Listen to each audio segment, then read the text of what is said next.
बच्चों हम बात कर रहे थे इंटरनल फैक्टर की कि कौन कौन से कारक होते हैं जो आंतरिक कारक जो कि श्वसन को प्रभावित करते हैं। तो उसमें बाह्य कारक हम पढ़ चुके थे।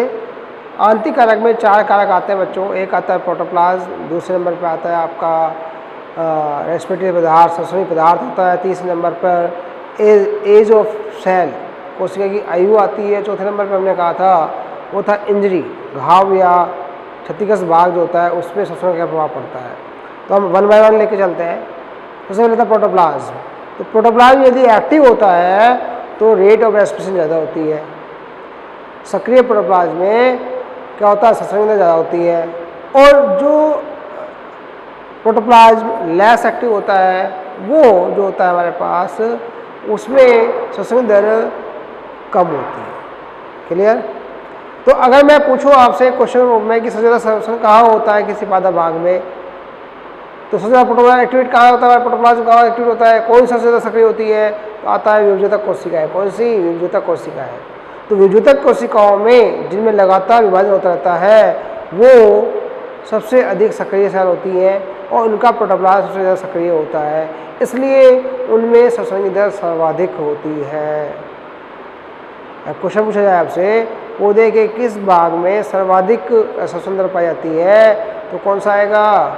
वो आएगा आपका विभज्यतक पार्ट। चाहे कोई भी हो, कक्षस्थ कलिका हो, चाहे रूट टाइप हो, जहाँ भी विभाजन हो रहा है वहाँ पर संश्लेषण हो रहा है या शुद्धिकरण हो रहा है, वहाँ पर सबसे ज़्यादा श्वसन दर होगी। ठीक है। दूसरी कंडीशन आती है कि प्रोटोप्लाज्म जो होता है उसका जो घटक होता है जल होता है, और जल जो होता है बच्चों उसके कारण कोशिका टर्जिड होती है, और टर्जिड कोशिका जो होती है, स्पीच जो कोशिका होती है जिसे हम बोलते हैं, वो अधिक क्रिया करती है, सक्रिय होती है, इसलिए उसकी श्वसन ज़्यादा होती है। ठीक है। किसी तुलना में? श्रथ कोशिका की तुलना में। क्लियर है? ये तो हुआ बात जीवद्रव्य की। सेकेंड नंबर पर आता है हमारे पास श्वसनीय पदार्थ। हमारे पास जो भी श्वसनीय पदार्थ है, कार्बोहाइड्रेट है, फैट है, आपका पास प्रोटीन है, या हम दूसरी बात करें ग्लूकोज है, सुक्रोज है, माल्टोज है, ये अलग अलग प्रकार के कार्बोहाइड्रेट है। तो हम जो खाना खा रहे हैं उसमें हम किस पदार्थ को यूटिलाइज कर रहे हैं उसके आधार पर भी श्वसन दर फर्क पड़ता है। ठीक है। फैट अगर ले रहे हैं तो उसकी श्वसन दर अलग है, अगर कार्बोहाइड्रेट हम खा रहे हैं तो उसकी श्वसन दर अलग है, सबकी अलग होती है। श्वसनीय पदार्थ के तो हमारा क्रम होता है, सबसे पहले वो कार्बोहाइड्रेट होता है, फिर आपके पास फैट होता है, उसके बाद प्रोटीन होता है। तो हमारी जो डाइट होती है, जो रेगुलर डाइट होती है, उसमें सर्वाधिक मात्रा किसकी होती है? कार्बोहाइड्रेट की होती है। तो रोटी हो, चपाती हो, ब्रेड हो, चावल हो, सब क्या है? सोर्स ऑफ कार्बोहाइड्रेट है। क्लियर है? तो श्वसन दर भी इस पर डिपेंड करती है। तीसरे नंबर की हम बात करें, वह था हमारे पास एज ऑफ सेल। तो यहाँ पर भी बात होगी, जो कोशिका नहीं है, यंग कोशिकाएँ हैं, युवा कोशिकाएँ हैं, उनमें श्वसन दर ज़्यादा होगी। जो ओल्ड कोशिका है उनमें श्वसन क्या हो जाएगी? कम हो जाएगी। क्यों? ओल्ड कोशिकाओं में मेटाबॉलिक क्रियाएं कम हो जाती हैं और उन्हें कहते हैं उपपची क्रियाएं धीमी गति से होने लगती हैं, इसलिए उनमें श्वसन दर भी कम हो जाती है। जबकि यंग कोशिकाओं में क्या होती है? तीव्र गति से होती है, इसलिए वो अधिक मात्रा में होती है। क्लियर है? बात समझ आ गई? चौथे नंबर की अगर हम बात करें वाउंड एंड इंजरी, घाव या क्षतिग्रस्त भाग, तो बच्चों एक चीज़ हमें ध्यान रखना, घाव या क्षति भाग में श्वसन दर अधिक होती है हमेशा। क्योंकि जब भी किसी पादप में घाव या कोई कट लगाते हैं हम लोग, कोई घाव को पता हो जाता है, कट लगा देते हैं हम लोग, उससे घाव बनता है, इंजरी होती है, कोई टहनी टूटती है, तो उस टूटे हुए स्थान पर से कुछ केमिकल जो होती हैं ताकि वो फंक्शन जो फंगल इन्फेक्शन है उससे उसको बचा सके, किसी प्रकार का कोई संक्रमण ना हो। तो पौधे के अंदर कुछ फिनोलिक कंपाउंड रिलीज होते हैं, तो उस टाइम पे क्या होगा? रेट ऑफ रेस्पिरेशन बढ़ जाती है, रेट ऑफ रेस्पिरेशन बढ़ जाती है। ठीक है। तो हमने क्या पढ़े? बाह्य कारक और अंतः कारक। समझ आ गया? ये कारक श्वसन की दर को प्रभावित करते हैं। ठीक है। दो तरह कारक थे, एक बाह्य और दूसरे आंतरिक कारक। क्लियर है ना? बात समझ आ गई? ठीक है। तो बच्चों हम लोगों ने पढ़ा था RQ, श्वसन गुणांक, और एक चीज़ हमने पढ़ी थी कि श्वसन गुणांक जो होता है उस श्वसन गुणांक में जो मापन किया जाता है वो मापन श्वसन मापी द्वारा किया जाता है। और हमने क्या पढ़ा था, तो श्वसन मापी होती है गैनोज रेस्पिरोमीटर, गैनोज श्वसन मापी द्वारा RQ का मापन किया जाता है। तो बच्चों ये मेरे पास जो इंस्ट्रूमेंट है हाथ में, ये क्या है, गैनोज श्वसन मापी है। क्या है ये, गैनोज श्वसन मापी है। ठीक है, इसके अंदर ट्यूब्स होती हैं, देखो एक ट्यूब ये रही, एक ट्यूब ये रही, ये रबड़ की नली है। इस ट्यूब के अंदर एक बल्ब लगा हुआ है, बल्ब टाइप स्ट्रक्चर लगी हुई है। इसके अंदर मैंने कुछ डले हुए चने के बीज डाले हुए हैं। ये इसका स्टॉपर ये खुल जाता है, ऊपर कैप है। इस कैप पे भी एक होल है, इसके अंदर भी होल है, हम शुरू में ऐसे लगा देते हैं और ये इंस्ट्रूमेंट को स्टैंड में लगा देते हैं। ठीक है, अब करना क्या होता है, सुनना। सबसे पहले इस ट्यूब के अंदर सोल्यूशन भरते हैं। यहाँ आपको दिखा होगा एक हल्का ब्लू कलर का दिखाई दे रहा होगा, यहाँ भरते हैं। ये सोल्यूशन कोई भी आपके पास क्षारीय सोल्यूशन होता है, NaOH का सोल्यूशन लेते हैं हम लोग, सोडियम क्लोराइड का, NaCl का लेते हैं। ठीक है, ये सोल्यूशन ले लेते हैं, या मरकरी पारा तो अच्छी बात है, मरकरी होती तो हम उसको ले लेते हैं। उसको इसमें इस ट्यूब में भरते हैं इस रबड़ नली के द्वारा, और यहाँ पर हम इसको वॉल्यूम बराबर कर लेते हैं। अर्थात इस ट्यूब का वॉल्यूम और इस ट्यूब का वॉल्यूम इक्वल होना चाहिए, दोनों एक ही पॉइंट पर फिक्स होने चाहिए, क्योंकि इस पर जो मार्किंग है, पैमाना जो है, इस पर जो पैमाना जो मार्किंग है वो दोनों सेम है। तो आप इन दोनों को अपने हिसाब से फिक्स कर सकते हैं किसी भी एक पॉइंट पर, यहाँ पर चाहे यहाँ पर चाहे यहाँ पर, किसी भी एक बिंदु पर दोनों को इक्वल रूप से आप फिक्स कर लेते हैं। ठीक है, उसके बाद आपने इसको ढक्कन खोलते हैं, इसके अंदर ज्योमेट्रिक शीट डाल देते हैं और इस कोण को होल से मिला के ऑन कर देते हैं। ठीक है, अब क्या होगा, अब ये बीज ऑक्सीजन लेंगे, ऑक्सीजन कहाँ से लेंगे, बाहर से लेंगे। देखो ये यहाँ से होल से क्या लेंगे, ऑक्सीजन लेंगे और CO2 को रिलीज करेंगे। ठीक है, CO2 जब रिलीज हो जाएगी बच्चों, तो CO2 हम इसको बंद कर देते हैं। वो CO2 का आएगी, इसके अंदर आएगी। तो अगर बनने वाली CO2 और ग्रहण करने वाली O2 दोनों की मात्रा बराबर हुई तो क्या होगा, यहाँ पर इस वॉल्यूम में कोई भी अंतर नहीं आएगा। अर्थात अगर हमने 80% कार्बन लिया है तो कार्बन लेने पर क्या होगा, इसमें यहाँ पर कोई चेंज नहीं आएगा। परंतु यदि हम कोई दूसरा पदार्थ देते हैं तो इसमें परिवर्तन आ जाएगा। ठीक है, जो हमारी प्राइमरी वैल्यू होती है उसे बोलते हैं V1, और जो हम दोबारा वैल्यू लेंगे बाद में उसे बोलते हैं V2। ठीक है, प्राइमरी वैल्यू और V1 और V2 ये नाम होता है।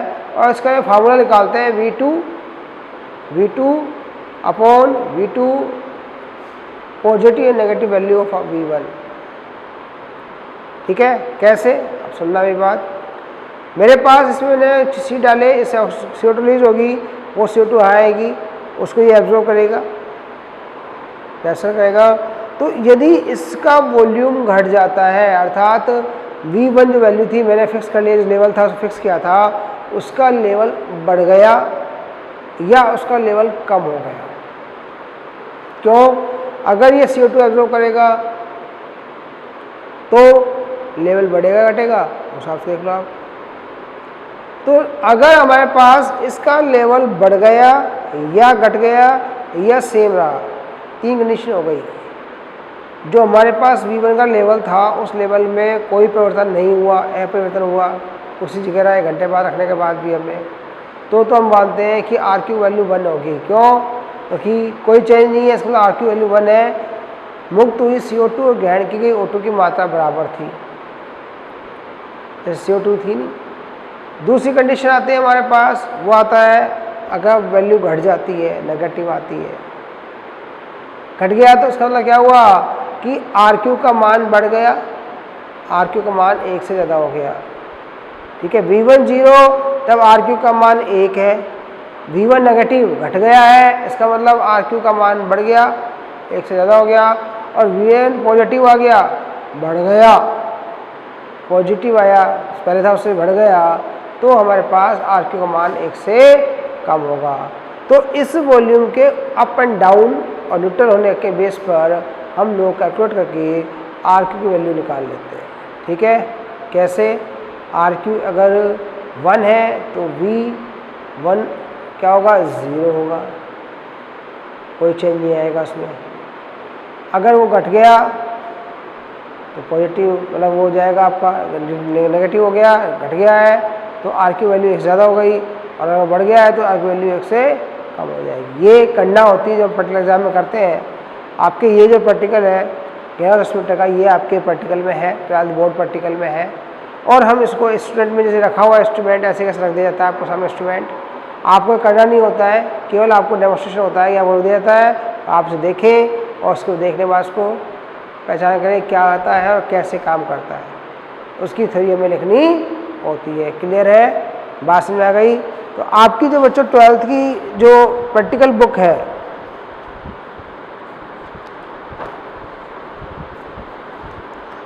आपकी जो 12th की प्रैक्टिकल बुक है उसमें भी दिया हुआ है, आपकी जो मॉड्यूल की जेरॉक्स मैंने भी दी है उसमें भी देखो ये दे रखा है, ये इंस्ट्रूमेंट दे रखा है, कोई यहाँ पे ये सेम इंस्ट्रूमेंट है, ये लगा हुआ है, इस तरह से सेम लगाया हुआ मैंने, ये इंस्ट्रूमेंट्स है।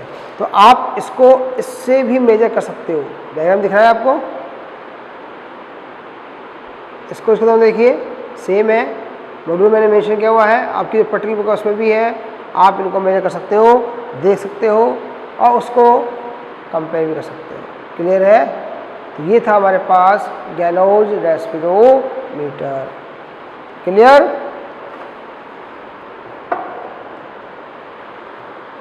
अब हम बात करते हैं बच्चों रेस्पिरेशन की द एंड। रेस्पिरेशन जब हम बात करते हैं लास्ट पॉइंट की, तो हम बात करते हैं फैक्टर, उसके बाद कुछ पॉइंट और छोटे रह गए जो मेडिकल पर्पज से इंपॉर्टेंट है। पहला पॉइंट आता है आपका सिग्निफिकेंस ऑफ द रेस्पिरेशन, श्वसन का महत्व क्या है, आखिर श्वसन क्यों यूटिलाइज होता है। तो श्वसन जो होता है उसके महत्वपूर्ण कारण होते हैं। कैसे? अगर श्वसन नहीं होता हमारी बॉडी का टेम्परेचर मेंटेन नहीं होता, तो हमारी बॉडी का टेम्परेचर मेंटेन करने के लिए श्वसन आवश्यक है। ठीक है, हमारे शरीर में जितनी भी रिएक्शन क्रियाएं हो रही हैं, क्रियाएं होती हैं, रासायनिक क्रियाएं होती हैं, जैव रासायनिक क्रियाएं, उनके लिए ऊर्जा की आवश्यकता होती है। ऊर्जा कौन देता है? माइटोकॉन्ड्रिया देता है। इसलिए माइटोकॉन्ड्रिया का कोशिका का पावर हाउस कहा जाता है ना। तो यहाँ पर हम वही बात कर रहे हैं कि क्या क्या होता है, श्वसन का महत्व क्या है। तो श्वसन में उत्पन्न ऊर्जा पौधे की विभिन्न उपापचय क्रियाओं में भाग लेती है। हमारे शरीर में जितनी क्रियाएं होती हैं, पादप के अंदर होती है, हमारे शरीर में होती है, पादप में जितनी क्रियाएं होती हैं, उन क्रियाओं में ऊर्जा की आवश्यकता होती है। वो जो ऊर्जा होगी वो कहाँ मिलती है? इनसे मिलती है। आपने पढ़ा था ट्रांसलोकेशन होता है, सेंटर ऑफ सैप होता है, जो भी हमने पढ़ा था उन सब में ऊर्जा की आवश्यकता होती है। इस क्रिया के फलस्वरूप रासायनिक पदार्थ बनते हैं। देखो ये रहा, आपने पढ़ा था कि इंटरमीडिएट क्या होते हैं? मध्यवर्ती पदार्थ होते हैं। वो पदार्थ क्या बनाते हैं? अन्य पदार्थों का निर्माण करते हैं जो कोशिका के लिए आवश्यक होते हैं। तो जो रासायनिक पदार्थ बनते हैं वो कोशिका अवयव के लिए आवश्यक होते हैं। ठीक है। तीसरे नंबर पे आता है इस क्रिया से निकलने वाली CO2 वायुमंडल संतुलित रखती है। आपको पता सबने आपने पढ़ा हुआ है कि वायुमंडल में 0.03% CO2 होती है। अगर प्लांट सारे CO2 काम में ले लेंगे तो CO2 लेवल कम हो जाएगा, और कम हो जाएगा तो क्या होगा? फोटोसिंथेसिस कैसे होगा? ये होगा ना फोटोसिंथेसिस। तो प्लांट्स लेते हैं, एनिमल्स भी होते हैं, वो O2 को रिलीज करते हैं, O2 जो होता है उसको लेते हैं, CO2 रिलीज करते हैं। प्लांट्स O2 रिलीज करते हैं फोटोसिंथेसिस में, O2 ग्रहण करते हैं कहाँ पर? प्रकाश संश्लेषण में। ये कह रहा हूँ, गलत कह रहा हूँ? बताइए। O2 मुक्त करते हैं कहाँ पर? प्रकाश संश्लेषण में। O2 ग्रहण क्या करते हैं? श्वसन में। तो पादप भी श्वसन में O2 ग्रहण करते हैं और प्रकाश संश्लेषण में O2 मुक्त करते हैं। तो ये जो CO2 रिलीज होती है, चाहे प्लांट्स हो चाहे एनिमल करते हैं, उनसे वायुमंडल में CO2 की मात्रा का जो अनुपात है वो बना रहता है। चौथे नंबर पर आता है बच्चों यहाँ पे संचित ऊर्जा को उपयोग में आने वाली ऊर्जा में परिवर्तित कर देते हैं। स्थितिज ऊर्जा को गतिज ऊर्जा में बदलने का काम भी श्वसन करता है। कैसे? मैं उसको हम कैसे इसमें करें? जैसे मेरे पास चने के बीज है, अगर मैंने कहा सूखे हुए बीज है तो उसमें कोई ऊर्जा नहीं है, क्योंकि रेस्पिरेशन नहीं हो रहा है, ड्राई सीड है। लेकिन अगर मैंने उन बीजों को पानी में डाल दिया तो उनमें अंकुरण होगा, रिएक्शन स्टार्ट हो जाएगी, रिएक्शन स्टार्ट हो जाए तो क्या होगा? रेस्पिरेशन स्टार्ट हो जाएगा। तो मैंने कहा कि जो स्थितिज ऊर्जा होती है उस ऊर्जा को गतिज ऊर्जा में परिवर्तित कर जाता है ताकि वह ऊर्जा अन्य कार्यों में काम आ सके। वह ऊर्जा रासायनिक क्रियाओं को कर सके। उस ऊर्जा की उपस्थिति में विभिन्न प्रकार की रासायनिक क्रियाएँ हो सकें। ये चीज़ें इसमें शामिल होती है। ठीक है, तो ये हमारे पास श्वसन के महत्व, 4 पॉइंट क्या है आपके, श्वसन के महत्व होते हैं। क्लियर है। अब हम बात चलते हैं आगे, वो आता है आपका रेस्पिरेशन एफिशिएंसी, श्वसन दक्षता। इसे हम बोलते हैं श्वसन दक्षता।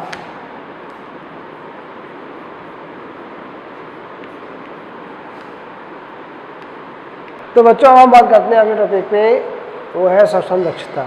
श्वसन दक्षता क्या होती है कि आप लोगों ने सब पढ़ा है कि श्वसन जो होता है, श्वसन की क्रिया में जो क्रियाविधि हम पढ़ते हैं, ग्लूकोज ऑक्सीजन मिला के जो रिएक्शन बनती है, रिएक्शन जो पढ़ते हैं श्वसन की, उसमें हम लास्ट में लिखते हैं 686 किलो कैलोरी एनर्जी। ठीक है, तो 686 किलो एनर्जी जो मुक्त होती है एक ग्लूकोज अणु के पूर्ण ऑक्सीकरण में।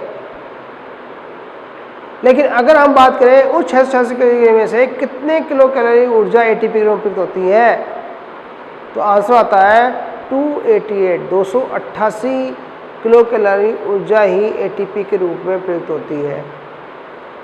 तो बाकी ऊर्जा कहाँ गई? अगर आप निकालेंगे, रेशो निकालेंगे बच्चों, वो सिंपल सा है कि 686 माइनस 288 कितने किलो कैलोरी रह गया, निकाल लीजिए 8, यहाँ पे कितना जाएगा 7 हो गया, यहाँ कितने जाएंगे बताइए, 7 में सेट कर दो कितने जाएंगे, और यहाँ कितना जाएगा 5 में 398।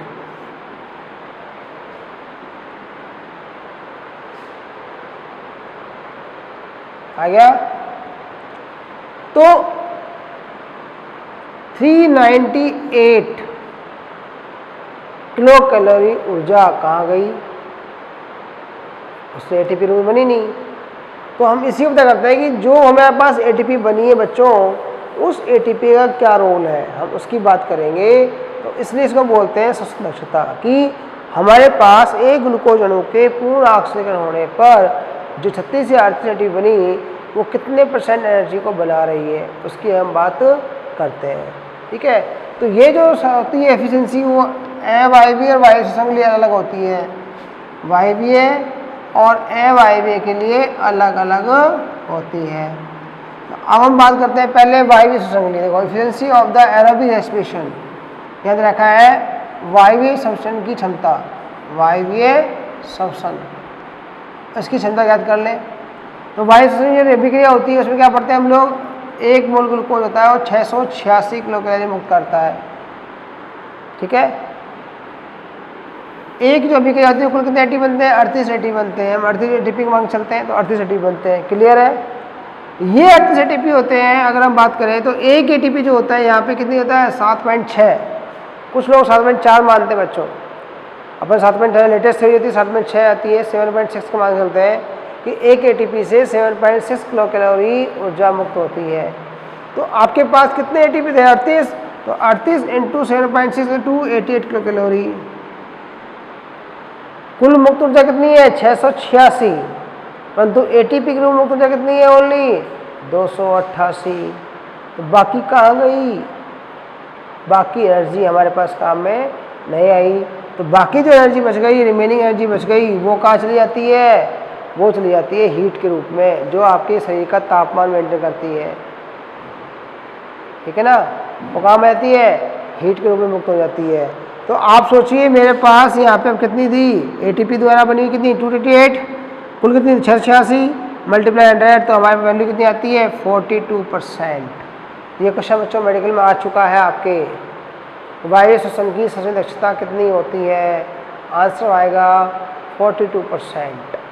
ठीक है, तो कुल ऊर्जा का 42% ऊर्जा ही एटीपी के रूप में कार्य करती है। बाकी जो बच गई यहाँ पर 58% वो हीट के रूप में मुक्त हो जाती है। इसके रूप में, हीट के रूप में, ऊष्मा के रूप में मुक्त हो जाती है। क्लियर है। ये तो हुई किसकी, वायवीय श्वसन की श्वसन दक्षता। अब हम बात करते हैं इधर अवायवीय की। हमारे पास दूसरा बच्चों आता है, वो आता है अवायवीय श्वसन। क्या आता है, अवायवीय श्वसन। तो बच्चों इसमें क्या होता है बताइए, इसमें क्या होता है वैसे बताइए। इसकी अगर हम बात करें तो रिएक्शन याद करो आप इसकी। इसमें क्या था, 2 ATP बनते हैं। कितने बनते हैं, 2 ATP बनते हैं और 21 किलो कैलोरी ऊर्जा मुक्त होती है, पढ़ा था ना आपने। तो यहाँ पर अगर हम निकालें इस ग्लूकोज अणु की पूर्ण ऑक्सीजन निकालें तो यहाँ पे देखिए कितना बनता है, 1 mole of glucose 686 kilo calorie बनती है। टोटल ATP कितनी बनती है, 2 ATP बनती है। एक ATP कितनी आती है, 7.6, 2 कितना हो गया 15.2 किलो कैलोरी, 15.2 किलो कैलोरी ऊर्जा बनी इतनी बनी। अब इस ऊर्जा को अगर हम कैलकुलेट करते हैं इससे 686 से तो आंसर आता है 2.2 किलो कैलोरी। केवल 2% जो है ऊर्जा वही हीट के रूप में वही ATP के रूप में काम आती है, बाकी ऊर्जा हीट के रूप में मुक्त हो जाती है। क्लियर। तो आपको सब याद क्या करना है, सब याद करना है यहाँ पर कि वायवीय श्वसन की श्वसन दक्षता कितनी है, अवायवीय श्वसन की श्वसन दक्षता कितनी है, आपको याद करना है। ठीक है। तो बच्चों यहाँ पर आपका जो चैप्टर था रेस्पिरेशन वो ख़त्म हुआ। इस चैप्टर में जो मैंने पढ़ा आपको पढ़ाया है, आपने जो पढ़ा है उसको मैं एक बार रिपीट कर देता हूँ, सुन लीजिए। सबसे पहले हमने स्टार्ट की थी श्वसन की परिभाषा, फिर हमने स्टार्ट किया था श्वसनीय पदार्थ के बारे में, जहाँ हमने श्वसन पढ़ा था 3 तरह का, कौन सा, प्लावी श्वसन और प्रोटोप्लाज्मिक श्वसन पढ़ा था। फिर हमने बात की थी श्वसन के प्रकार, वायवीय और अवायवीय श्वसन में अंतर पढ़ा था। फिर हमने बात की थी यहाँ पर कि वायवीय श्वसन जो होता है उसके पाथवे 2 तरह के होते हैं, कॉमन पाथवे और दूसरा होता था एकांतरित पाथवे। कॉमन पाथवे के अंदर हमने 4 प्रकार पढ़े थे, 4 स्टेप पढ़ी थी, glycolysis, link reaction, Krebs cycle और ETS पढ़ा था। फिर इनमें ऊर्जा का उत्पादन कैसे हुआ वो हमने पढ़ा था, इनका फ्लो चार्ट हमने पढ़ा था, कैसे फ्लो याद करना है हमें, वो हम पढ़ चुके हैं। इसके बाद हमने पढ़ा था अल्टरनेटिव पाथवे, HMP पाथवे पढ़ा था। ठीक है। उस पाथवे के बाद हमने क्या पढ़ा था, याद करो, उस पाथवे में पढ़ा था हमने कि फर्मेंटेशन कैसे होता है, फर्मेंटेशन पढ़ा था। फर्मेंटेशन के बाद हमने पढ़ा था RQ, इनके बीच में पढ़ा था एम्फिबोलिक पाथवे पढ़ा था, एम्फिबोलिक पाथवे क्या होता है। फिर RQ पढ़ा, RQ के बाद हमने पढ़े थे फैक्टर्स, क्या पढ़े थे, फैक्टर, बाह्य और आंतरिक कारक। उसके बाद था सिग्निफिकेंस, महत्व, और लास्ट में हमने कहा था श्वसन दक्षता। ठीक है। ये पूरे श्वसन चैप्टर जो था आपका उसके पॉइंट्स थे जो हमने पढ़े हैं। ठीक है। मुझे उम्मीद है आपको समझ में आए होंगे। ठीक है। फिर भी अगर किसी बच्चे को कोई डाउट हो, कोई प्रॉब्लम हो तो मुझे व्हाट्सएप पर क्वेश्चन भेज सकते हैं, डाउट भेज सकते हैं, या मुझे फ़ोन कर सकते हैं। ठीक है, कॉल कर सकते हैं, मैं आपको उस क्वेश्चन का समझा दूँगा। ठीक है, क्लियर है। क्वेश्चन पूछना आपका अधिकार है, तो आपसे अनुरोध है आप अपने अधिकार का प्रयोग करें। ठीक है ना, बात समझ आई बच्चों, इसे लिख लीजिए। यहाँ पर हमारे पास चैप्टर खत्म होता है। अब हम बात करेंगे नेक्स्ट चैप्टर से, नेक्स्ट टॉपिक से, वो आता है PGR, प्लांट ग्रोथ रेगुलेटर्स, पादप वृद्धि और हार्मोन आता है आपका लास्ट चैप्टर, इस यूनिट 3 का लास्ट चैप्टर। अभी तक आपकी 2 यूनिट्स कंप्लीट हो चुकी हैं, 3री यूनिट का एक लास्ट चैप्टर ये पूरा हो जाएगा, तो आपकी इस महीने में 3rd यूनिट भी पूरी हो जाएगी लगभग। ठीक है ना। फिर एक यूनिट बचती है आपकी, बड़ी इंपॉर्टेंट यूनिट है जो आपके आती है बायोटेक्नोलॉजी, जैव प्रौद्योगिकी, हम वो स्टार्ट करेंगे। क्लियर है ना, तो आप इसे लिख लीजिए।